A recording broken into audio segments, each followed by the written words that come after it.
పతనమవుతుంది. అందువల్ల మనకు గోల్డా యూరో అని కాదు, ముందు డాలర్ ఎందుకు దెబ్బతింటుంది అనేది మనకు అర్థం కావాలి. డాలర్కు ఇప్పుడు ఈ 2025లో డాలర్ ఇండెక్స్ అంటారు, అంటే వివిధ దేశాల కరెన్సీలతో కంపేర్ చేసి ఒక అంటే 6 కరెన్సీలతో ఎవరేజ్ వాల్యూతో డాలర్ను పోలిస్తే దాన్ని డాలర్ ఇండెక్స్ అంటారు. ఆ డాలర్ ఇండెక్స్ 9% దాకా పడిపోయింది 2025లో. వాస్తవంగా 2024లో డాలర్ బ్రహ్మాండంగా పెరిగింది. నియర్లీ 2024లోనే ఒక 7% గ్రోత్ రేట్ ఉంది డాలర్కు. డాలర్ నవంబర్లో ట్రంప్ వచ్చాక కూడా మొదటి 2 నెలలు డాలర్ ట్రంప్ గెలిచాక కూడా పెరిగింది. కానీ ట్రంప్ అధికారంలోకి వచ్చాక తీసుకుంటున్న వివిధ రకాల చర్యల వల్ల అమెరికా పైన ప్రపంచ విశ్వాసము, ప్రపంచ నమ్మకము సడలుతోంది.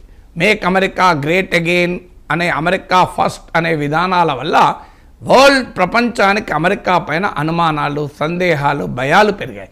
ఎప్పుడైతే అమెరికా పైనే కాన్ఫిడెన్స్ ప్రపంచానికి సడలుతుందో ఆటోమేటిక్గా అమెరికన్ కరెన్సీ పైన సడలుతుంది. ఎందుకు సడలుతోంది మరి అమెరికా పైన విశ్వాసం అంటే మొదటి కారణము ఎకానమీ. సో అమెరికన్ ఎకానమీకున్న స్ట్రెంగ్త్ రీత్యానే డాలర్కున్న బలాల్లో మొదటి కారణం. 2024లో డెవలప్ ఎకానమీ అంటే ఆ అభివృద్ధి చెందిన దేశాల సగటు వృద్ధి రేటు 1.7% ఉంటే డాలర్ వృద్ధి రేటు 2.7% ఉండే. అమెరికన్ ఎకానమీ ఈవెన్ ట్రంప్ గెలిచాక 2 నెలల వరకు కూడా ఎకానమీ గ్రోత్ రేట్ బాగా ఉండే. కానీ ఎప్పుడైతే ట్రంప్ ఇష్టారాజ్యంగా ట్రేడ్ శాంక్షన్స్ పెట్టడం, ప్రపంచ దేశాలన్నిందరితో ఘర్షణ పెట్టడం, అన్నిటికీ మించి హై లెవెల్ ఆఫ్ అన్సర్టనిటీ, ఇవాళ ఏమంటాడో తెలియదు, రేపేం చేస్తాడో తెలియదు, మీరు టారిఫ్లు ఉంచడో తెలియదు. దీని ఫలితంగా అమెరికన్ ఎకానమీలో రిసెషన్ ఫియర్స్ పెరిగాయి. ఈ మధ్య మళ్ళీ కాస్త తగ్గాయి, కానీ నేను అనేకసార్లు చెప్పాను, Goldman socks, JP Morgan, S&P వీళ్ళ అంచనాలు చెప్పాను. సో ఈ రిసెషన్ ఫియర్స్ అనేది పెరిగాయి. సో అమెరికన్ ఎకానమీలో పెరిగిన రిసెషన్ ఫియర్స్ డాలర్ను వెనక్కి తగ్గించాయి. ఇది మొదటిది. రెండవది ఏంటంటే వెపనైజింగ్ ఆఫ్ డాలర్. అమెరికా డాలర్ను తన ఆయుధముగా మలుచుకొని తన రాజకీయ ప్రత్యర్థులపైన ప్రయోగించడం మొదలుపెట్టింది. మీకు ఉదాహరణకు ఇరాన్ కావచ్చు, రష్యా క్లాసిక్ ఎగ్జాంపుల్. ఇటీవల రష్యా ఉక్రెయిన్ వార్ సందర్భంగా రష్యాకున్న డాలర్ అసెట్స్ మొత్తాన్ని అమెరికా ఫ్రీజ్ చేసింది. దాంతోపాటు డాలర్ పేమెంట్ సిస్టమ్ అంటారు, మీకు society for world wide inter state financial telecommunication system అంటారు, స్విఫ్ట్ అని. సో ఈ వరల్డ్ వైడ్ ఇంటర్ స్టేట్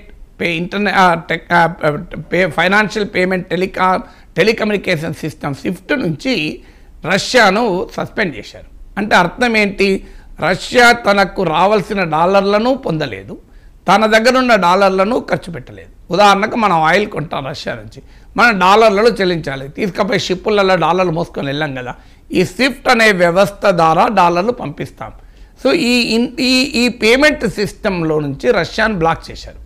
దాంతో రష్యా తన దగ్గర ఉన్న డాలర్లకు కూడా ఉపయోగించుకోలేని పరిస్థితికి నెట్టివేయబడింది. సో ఇలాంటి వెపనైజేషన్ ఆఫ్ డాలర్ వల్ల రష్యా అనుమానం మొదలైంది. రష్యా లాంటి దేశాలకు, ఇతర ప్రపంచంలో ఉన్న చైనా లాంటి దేశాలకు కూడా. ఏంటి రేపు పరిస్థితి ఏంటి? ఇప్పుడు అమెరికా తన కరెన్సీ ఆధిపత్యాన్ని ఉపయోగించుకొని తమ రాజకీయపరమైన వ్యూహాత్మకమైన లక్ష్యాలను సాధించాలనుకుంటే రేపు మన దగ్గర డాలర్ ఉండి కూడా ఉపయోగించుకోలేని పరిస్థితి వస్తుంది కదా. అలాంటప్పుడు మరి డాలర్లో ఉంచుకోవడం వల్ల ఉపయోగం ఏంటి అనేటువంటి అనుమానం మొదలైంది.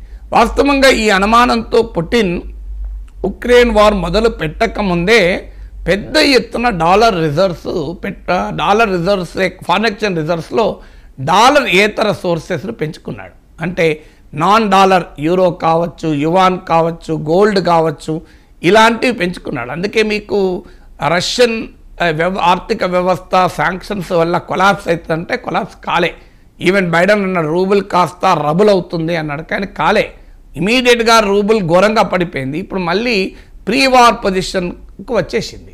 సో అందువల్ల మీకు డాలర్ని ఎప్పుడైతే అమెరికా వెపనైజేషన్ చేయడం మొదలుపెట్టిందో ఆటోమేటిక్గా ప్రపంచంలో అనేక దేశాలకు డాలర్ పైన మొదటిసారి విశ్వాసం సన్నగిల్లడం మొదలైంది.